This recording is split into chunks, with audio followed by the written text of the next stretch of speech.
Hello. இந்த வீடியோவில் gate 2025 அதில் இன்ஜினியரிங் சயின்சஸ்னு ஒரு பேப்பர் இருக்குது. அதை எக்ஸி அப்படின்னு சொல்லுவாங்க. எக்ஸி அதில் சாலிட் மெக்கானிக்ஸ்னு ஒரு டிவிஷன் இருக்குது, ஒரு செக்ஷன் இருக்குது. அதில் உள்ள சில கொஸ்டினை சால்வ் பண்ணி சில கான்செப்ட் லேர்ன் பண்ணலாங்கிறது தான் நம்ம வீடியோவுடைய ஐடியா. இப்போது நமக்கு கொஸ்டின் நம்பர் 73. ஓகே, இது அஃபீஷியல் கொஸ்டின் பேப்பர். கேட்டில் இருக்கக்கூடிய கொஸ்டின் பேப்பர் தான் எடுத்து நம்ம இந்த இதில் சால்வ் பண்ணியிருக்கோம். For a certain linear elastic isotropic material the Young's modulus is 140 gigapascal and the shear modulus is 50 gigapascal.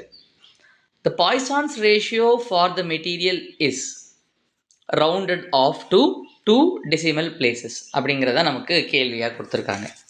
இப்போ நமக்கு கேள்வியில் தெளிவாகவே கொடுத்துருக்காங்க. என்னதுன்னா லீனியர் ஐசோட்ராபிக் மெட்டீரியல் அப்படின்னு நமக்கு கொடுத்துருக்காங்க. அதுதான் நம்ம பயன்படுத்த போகிறோம். இப்போது linear elastic isotropic material. Okay, so இந்த லீனியர் எலாஸ்டிக் ஐசோட்ராபிக் மெட்டீரியலுக்கு யங்ஸ் மாடுலஸும் ஷியர் மாடுலஸும் நமக்கு கேள்வியில் கொடுத்துருக்காங்க.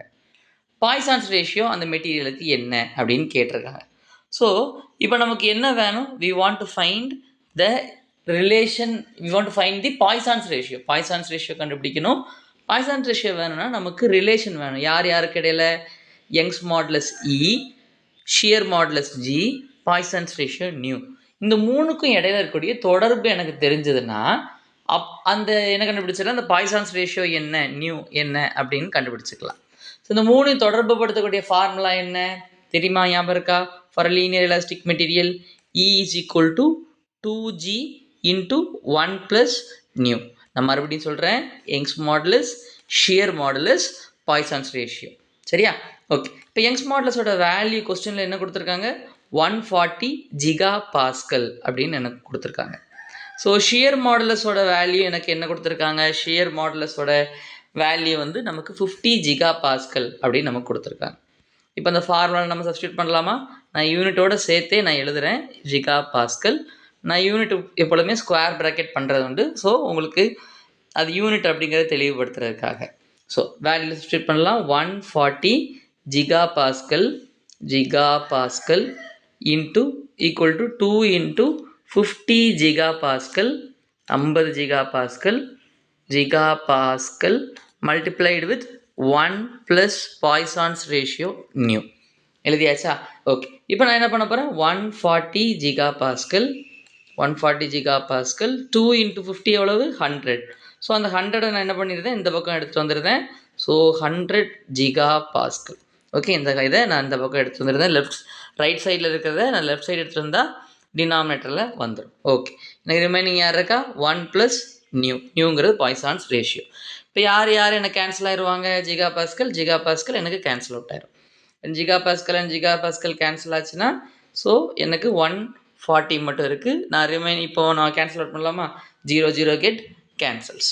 ஸோ கேன்சல் ஆயிடுச்சுன்னா எனக்கு என்ன இருக்கும்? 14/10 இருக்கும்.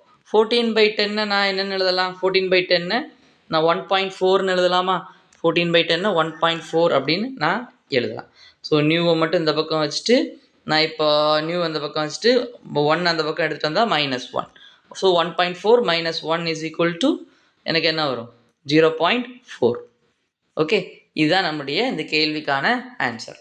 அஃபீஷியல் கீ நமக்கு என்ன கொடுத்துருக்காங்கன்னா, அஃபீஷியல் கீயில் 0.4 to 0.4 நீங்கள் ஆன்சர் கண்டுபிடிச்சிருந்தீங்கன்னா அது கரெக்ட் அப்படின்னு அவங்க சொல்லியிருக்காங்க. 0.4 to 0.4. ஸோ நமக்கு ஆன்சர் கிடச்சிட்டு இந்த problem is solve. Round up to 2 decimal places அப்படின்னு நமக்கு கொடுத்துருக்காங்க.